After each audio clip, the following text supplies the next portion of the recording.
I want to start with something specific. The first time Huggy Wuggy moves in Chapter 1, I genuinely did not expect it. And I had watched trailers. I knew he was the monster. I knew exactly what was coming. And it still got me. That's not just good jump scare design. Something else is happening there. Something the game is doing on a level that I think is worth actually pulling apart, because Poppy Playtime gets credited for its aesthetic, but not always for how deliberately it engineers the fear response. So that's what this video is. Let's actually look at how it works. The Uncanny Valley and why Huggy works. There's a concept in psychology called the Uncanny Valley. The basic idea is that the closer something gets to looking human, the more unsettling any deviation from human becomes. A cartoon is fine.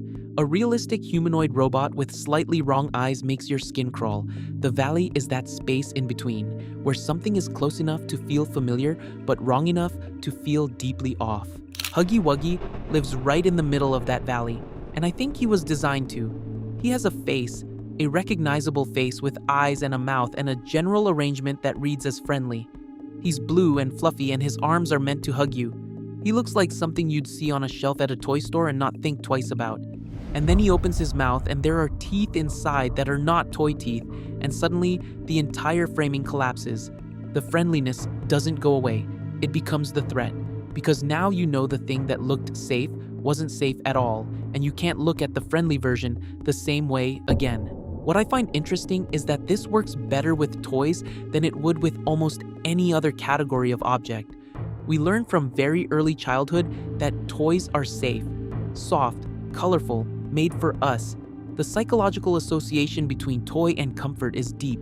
So when Poppy Playtime corrupts that association, the reaction isn't just fear of the thing in front of you, it's a kind of retroactive unease about every toy you've ever had. That's a much bigger target than a regular monster would hit. The design language. I want to spend a minute on the actual visual design, because I think it's smarter than it gets credit for. None of these characters are complicated. Huggy is essentially a very tall rectangle with arms and a face.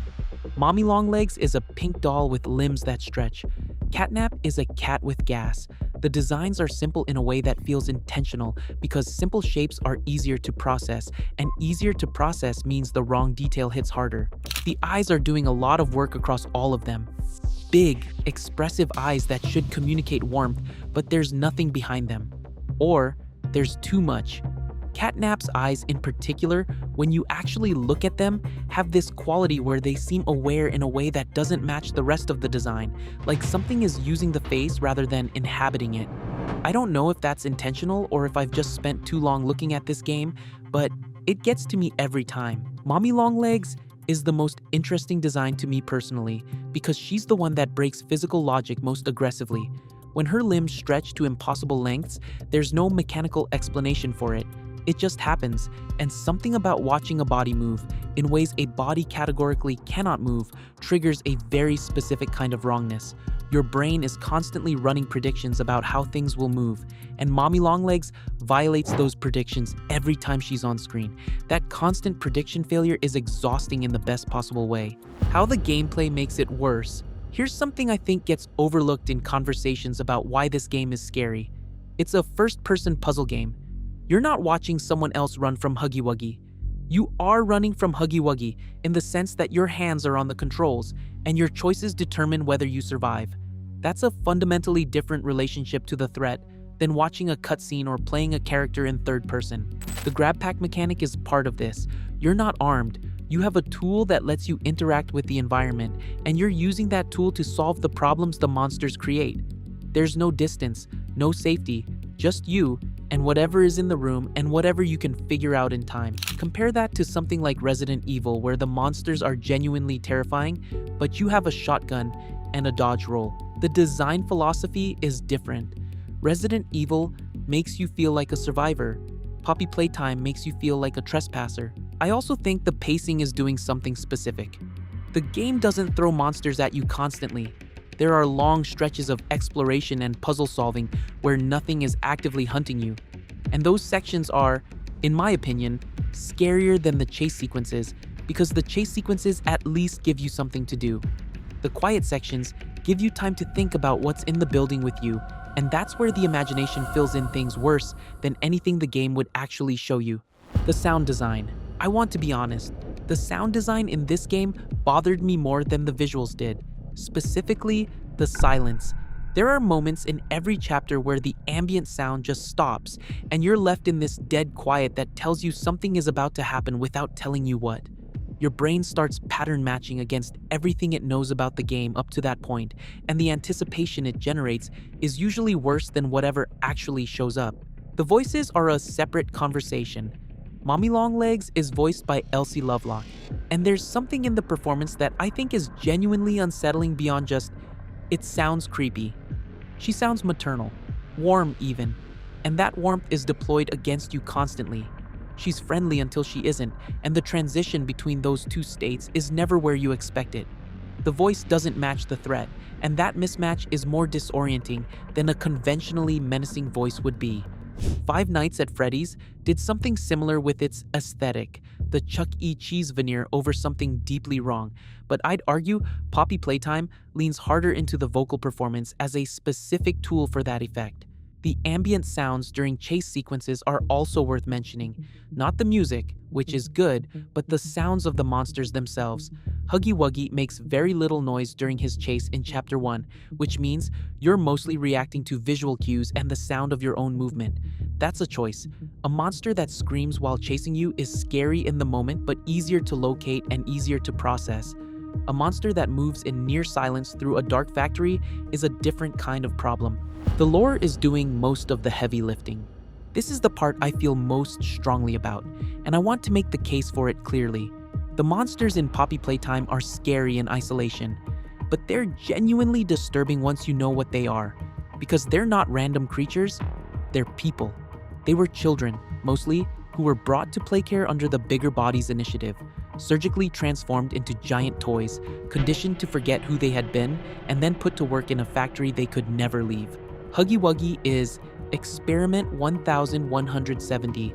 Mommy Longlegs is Marie Payne. Catnap had a name before the experiment. Once you know that, the chase sequences carry a weight they wouldn't have otherwise. You're not running from a monster, you're running from someone who has been through something so catastrophic that this is what they became. The horror stops being about the threat and starts being about what produced the threat. That's a completely different kind of scary, and it's the kind that stays with you after you close the game. Bendy and the Ink Machine does something adjacent to this, the cartoon aesthetic hiding something genuinely dark underneath. But the lore in Poppy Playtime is more specific and more personal because the monsters have identifiable human origins.